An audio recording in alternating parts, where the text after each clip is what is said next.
네, 하나님의 말씀 같이 보겠습니다. 하나님의 말씀 마태복음 1장 1절에서 6절까지의 말씀입니다.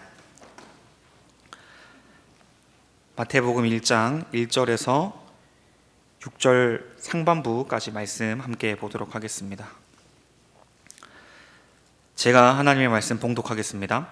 아브라함과 다윗의 자손 예수 그리스도의 계보라. 아브라함이 이삭을 낳고 이삭은 야곱을 낳고 야곱은 유다와 그의 형제들을 낳고 유다는 다말에게서 베레스와 세라를 낳고 베레스는 헤스론을 낳고 헤스론은 람을 낳고 람은 아미나답을 낳고 아미나답은 나손을 낳고 나손은 살몬을 낳고 살몬은 라합에게서 보아스를 낳고 보아스는 룻에게서 오벳을 낳고 오벳은 이새를 낳고 이새는 다윗 왕을 낳으니라. 아멘. 오늘 저희들이 함께 읽었던 본문의 말씀은 예수 그리스도의 계보에 관한 내용입니다. 계보라고 하는 것은 우리가 쉽게 이해하는 족보입니다. 그리스도의 계보라, 그리스도의 소개되는 족보에는 전제되는 의미가 있습니다. 그것은 지나온 시대 속에서 사실로 기록이 되고 있다라고 하는 것과 사실이기 때문에 하나의 역사를 이루고 있다라고 하는 내용이 그 안에 담겨 있습니다. 결국 예수 그리스도의 계보라함은 하나님이 이루어 가시는 실제하는 역사라고 하는 의미가 그 안에 담겨 있습니다. 성경이라고 하는 것은 한문의 뜻으로 풀어내면 거룩한 경전입니다. 거룩하다라고 하는 것은 어떠한 흠결이 있어서도 안 되고 완전하기도 하고 또 순전해야 합니다. 거룩함에 위배되는 것이 있다고 한다면 제외시켜야 하고 또 제외시키는 것이 어렵다고 한다면 가리거나 숨겨야 합니다. 그러나 예수 그리스도의 계보를 보면 세상이 하는 방식이나 형식과는 전혀 다른 내용들이 그 안에 담겨 있습니다. 제일 먼저는 그리스도의 계보에 이방인들이 들어가 있다라고 하는 것입니다. 더군다나 그 시대에 또 배제되어야 할 이방인 여인들입니다. 유대인들은 선민 사상 때문에 이방인들을 대단히 혐오합니다. 유대인 자기들은 하나님의 택한 백성이지만 이 이방인들은 하나님께 택함을 받지 못한 존재들이고 또 그렇기에 심판받아 멸망을 당해야 될 자들로 여기고 있습니다. 이 유대인의 삶 속에서 이방인들이 얼마나 철저히 배제되었는가 하면 정결법만 보더라도 그렇습니다. 유대인들은 집 밖을 나가서 외부에서 어떤 일들을 다 본 후에 집으로 돌아오게 되면 손과 발을 반드시 씻어야 합니다. 그것은 청결하기 위한 조치가 아니라 외부에 나갔다가 자기도 알지 못하는 때에 부지불식간에 이방인과의 접촉이 있었을지도 모르기 때문에 그 부정한 이방인과의 접촉을 통한 부정함을 씻어내기 위한 조처로 손과 발을 씻게 됩니다. 이렇게까지 하는 이방인과 같이 식사를 한다라고 하는 것도 상상할 수 없는 일입니다. 하나님의 백성인 유대인이 이방인과 식사를 같이 나눈다라고 한다면 그것은 공의회에서 출교를 의논할 정도의 심각한 죄를 짓는 것입니다. 그러나 복음이 이방인들에게 전해지고 또 달라지는 시대 속에서 변화가 있게 됩니다.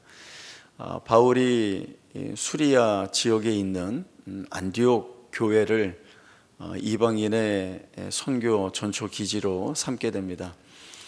이 수리아 안디옥 교회는 복음을 받아들이고 유대인이나 이방인이나 모두가 한 마음이 되어서 주님이 기뻐하시는 삶을 살아내게 됩니다.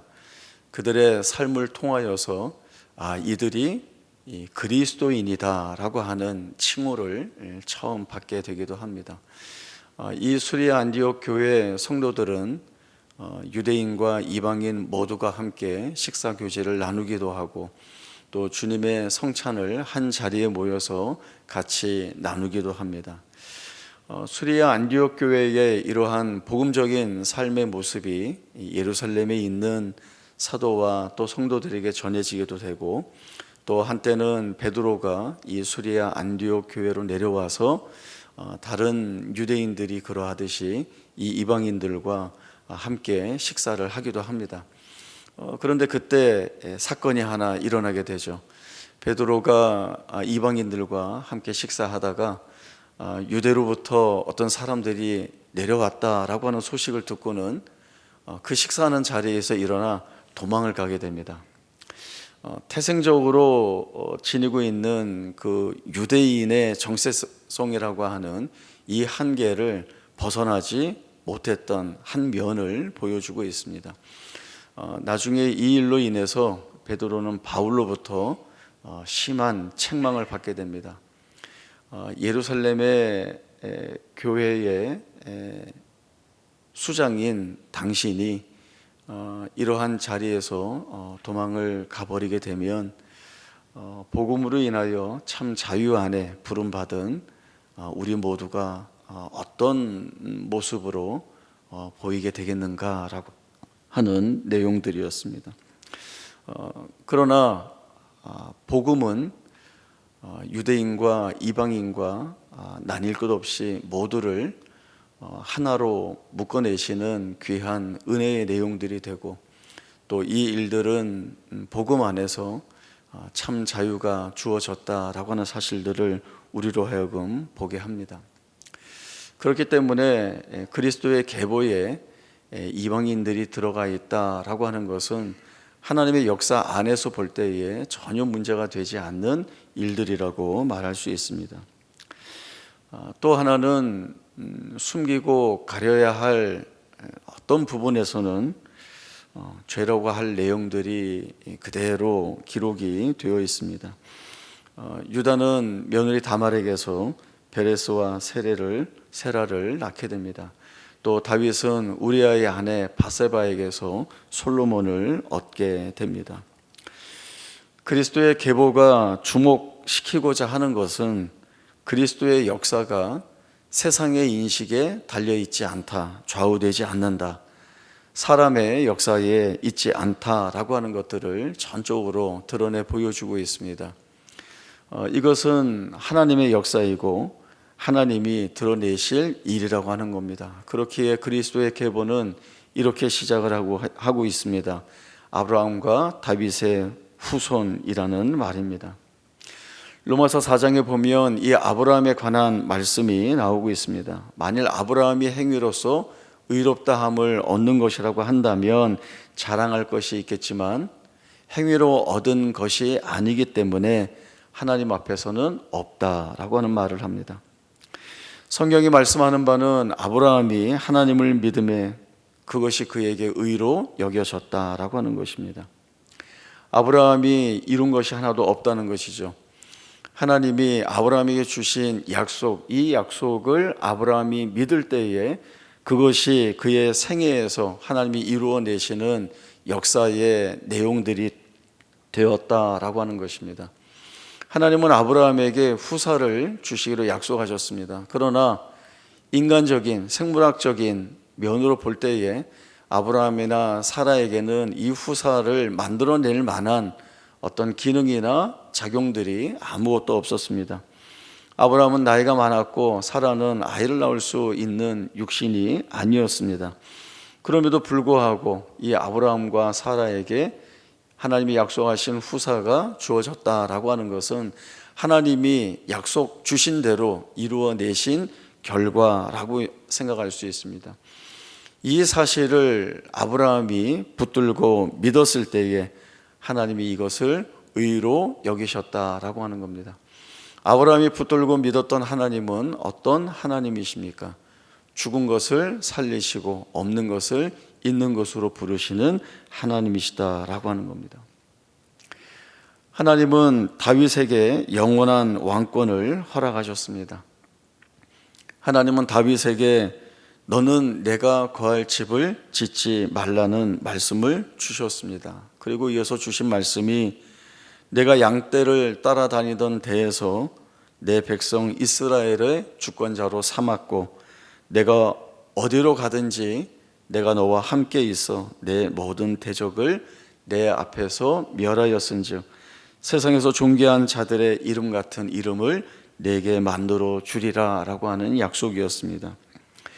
하나님은 다윗을 통하여 왕조를 세우실 것이고 또 다윗의 아들들이 그 나라를 견고하게 영원토록 이어갈 것입니다. 물론 이 다윗은 하나님 마음에 합한 사람이었습니다. 하나님 앞에서 변치 않는 믿음의 고백을 가지고 평생 살아왔습니다. 그것이 하나님이 이 다윗을 들어 사용하신 이유가 됩니다. 그럼에도 불구하고 다윗은 자기 의로움으로 그 자리에 갈 수 있었던 것은 분명 아닙니다.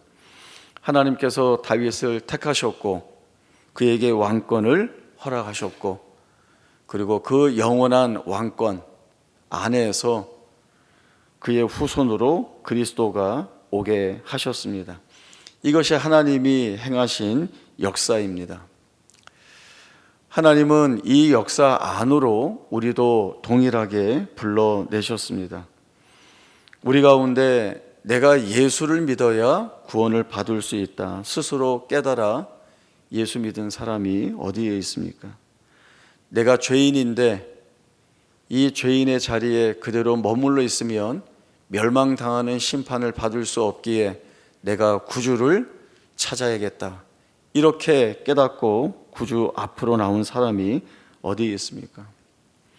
우리의 죄인됨을 성령께서 알게 하시고 예수를 구주로 고백할 때에 영생 가운데 거한다라고 하는 귀한 믿음의 고백을 성령이 하게 하셔서 영원전에 택하신 이 구원하시는 역사의 자리로 하나님이 우리를 불러내셨다라고 하는 것입니다.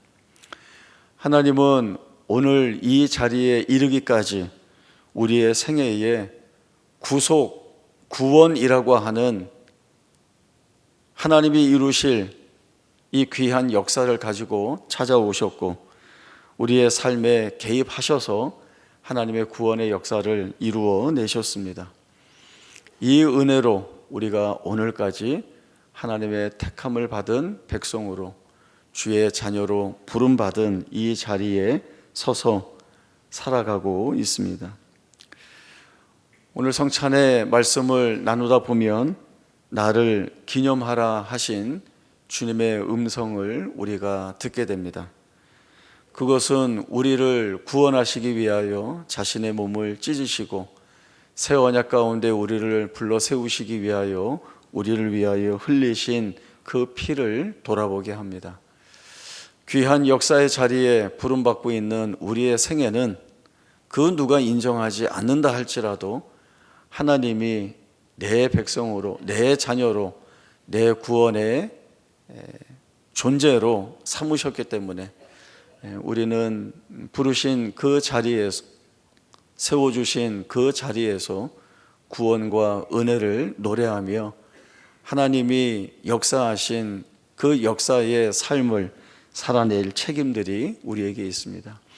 이 귀한 책임 있는 자리를 주의 은혜를 바라보며 택함 받은 자로 살리라 라고 하는 귀한 은혜의 고백이 있는 올해 부활절 우리의 고백과 믿음의 결단이 되기를 간절히 바랍니다.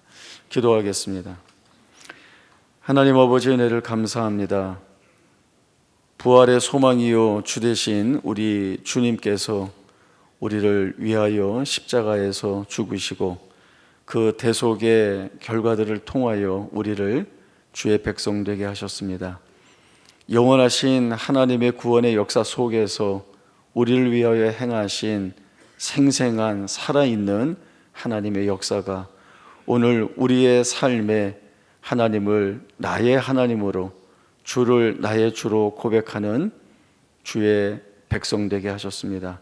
오늘도 귀한 이 믿음의 고백을 가지고 주 앞에 소망을 가지고 나아가오니 하나님 부르신 그 자리에 세움을 받고 주의 구원의 역사를 노래하는 우리 모두의 복된 생애가 되게 하여 주옵소서. 이제 성찬 예식을 갖습니다. 은혜의 방편 안으로 부르시니 은혜를 허락하여 주시고 주의 거룩한 죽으심을 그리고 부활을 돌아보며 우리의 참되신 주를 영원토록 찬송하며 찬양하리라 다짐하는 귀한 고백들이 우리의 믿음 있는 고백이 되게 하여 주옵소서. 거룩하신 예수님의 이름으로 기도하옵나이다. 아멘.